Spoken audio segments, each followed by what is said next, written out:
आज है प्रदोष का दिन। बैसाख के प्रदोष का दिन है। आज शुक्रवार का दिन है। आज के दिन आपको एक शिव पार्वती दीपक आपको अपने घर पर लगाना है। कहीं भी जाने की ज़रूरत नहीं है, घर पर ही आप इस उपाय को कर सकते हो। दोस्तों, आज का जो उपाय है वो किन लोगों को करना है, कैसे करना है, दीपक कहाँ पर लगाना है, दीपक में कौन सी विशेष चीज़ डालनी है, आपको दीपक कहाँ पर रखना है। ये गलती बिल्कुल मत करना कि आप दीपक कहीं भी रख दो। दीपक आपको कहाँ पर रखना है, सारी की सारी चीज़ें आपको इस वीडियो में मिलने वाली है, जो कि पूज्य गुरुदेव के द्वारा बताई गई हैं।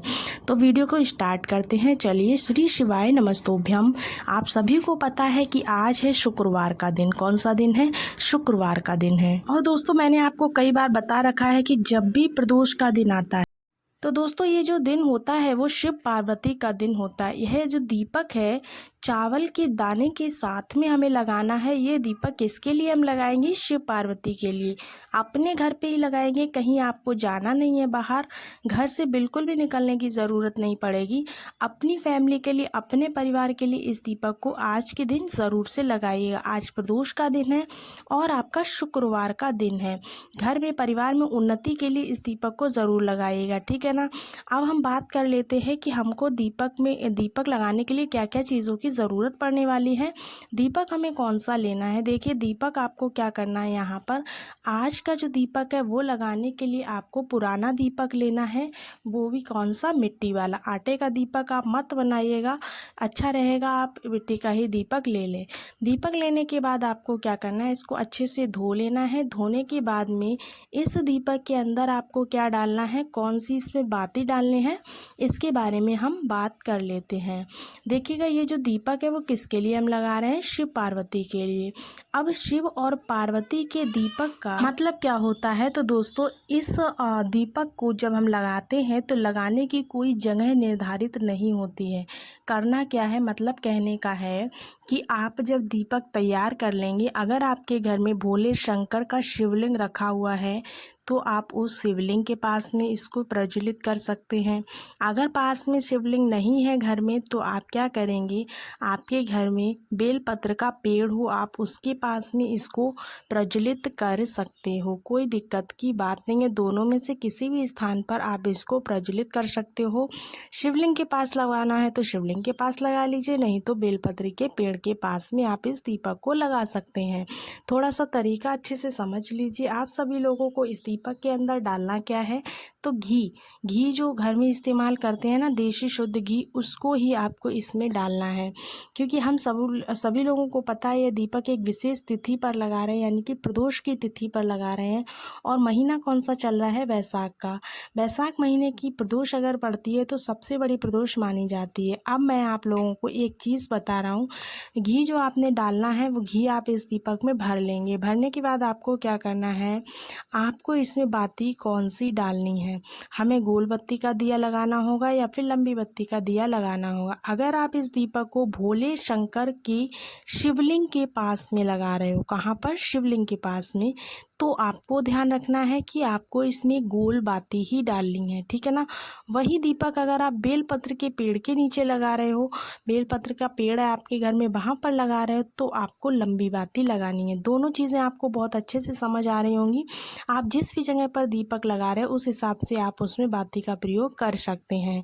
भोले शंकर की शिवलिंग के पास में आप अगर दीपक लगाते हैं तो गोल बाती लगाएंगे, और अगर बेलपत्र के पेड़ के नीचे लगा रहे हैं तो आप कौन सी बाती लगाएंगे? लंबी बाती का प्रयोग करेंगे।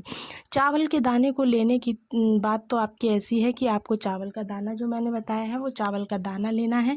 कम से कम एक चुटकी चावल का दाना ले लीजिए और दीपक के नीचे रखना है, ठीक है ना। आप सभी लोगों को इस दीपक को प्रज्वलित करने में, दीपक को जब जलाएंगे तब आपको इस दीपक को जलाने के समय नीचे इसके चावल के दाने रख लेने हैं। साथ ही साथ आपको भोले शंकर का स्मरण करोगे ही करोगे। एक बहुत ही प्यारा सा नाम जो माता सती का ध्यान करते हैं, यानी कि माता सती का भी ध्यान इस दीपक को प्रज्वलित करते समय आपको करना है। साथ ही साथ थोड़ा सा चावल का दाना लीजिए और इस दीपक के, जलते हुए दीपक के अंदर आपको डाल देना है। अपनी फैमिली, अपने परिवार की तकलीफ़ें दूर करने के लिए आपको इस उपाय को ज़रूर से करना है। साथ ही साथ आपको बता दें, प्रदोष के दिन किए गए उपाय जो हैं बहुत ही ज़्यादा शुभ फल देते हैं। आपके घर में जो भी संकट, जो भी परेशानियां आपके घर से चली जाएंगी। तो यह बहुत सारी समस्या जो धीरे धीरे करके होती है ना, वो सारी की सारी आपकी ख़त्म हो जाएंगी। ये था आज का पहला उपाय। होप सो आपको पहला उपाय बहुत अच्छे से समझ में आया होगा। बढ़ते हैं आज के अपने दूसरे विशेष उपाय की तरफ। दूसरा उपाय जो वो किन लोगों को करना है, कैसे करना है, कब करना है, सारी बातें आपको इस वीडियो में बताएंगे।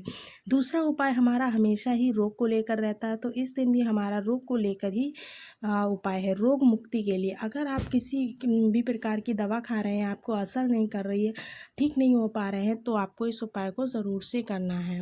देखिएगा, ये जो उपाय है प्रदोष के दिन ही कर सकते हैं। बीमारी वाला जो भी उपाय हम यहाँ पर बताने जा रहे हैं, प्रदोष के दिन ही आपको करना है, भले ही प्रदोष कोई सी भी पड़ रही हो।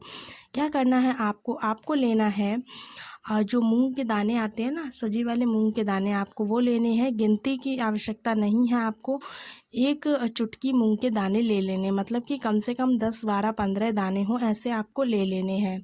साथ ही साथ आपको बता दें कि आपको जो खड़ा वाला मूंग होता है वो मूंग लेना है। मूंग की दाल का प्रयोग बिल्कुल भी ना करें यहाँ पर, खड़ा वाला मूंग लेना है, ठीक है ना। साथ ही साथ आपको लेने हैं चावल के दाने, जो कहीं से भी खंडित ना हो, कहीं से भी टूटा फूटा ना हो। थोड़ा थोड़ा लीजिएगा, दोनों चीज़ें, कोई दिक्कत की बात नहीं है। फिर एक तावे का लोटा लेना है, उस लोटे में अपने घर से क्या करना है, जल भर लेना है। जल हमेशा ही अपने घर से ही भरेंगे। आज प्रदोष का दिन है, तो प्रदोष काल पे हम इस उपाय को कर रहे हैं, तो जल के अंदर आपको क्या डालना है, गंगा जल विशेष तौर पर डाल लेना है। अनिवार्य है गंगा जल प्रदोष के दिन डालना, ठीक है ना। अब आपको मैं बता दूं कि 2 चीज़ें मैंने आपको बताई, एक तो चावल के दाने बताए, दूसरे आपको हरी वाली सजी वाली मूंग बताई है।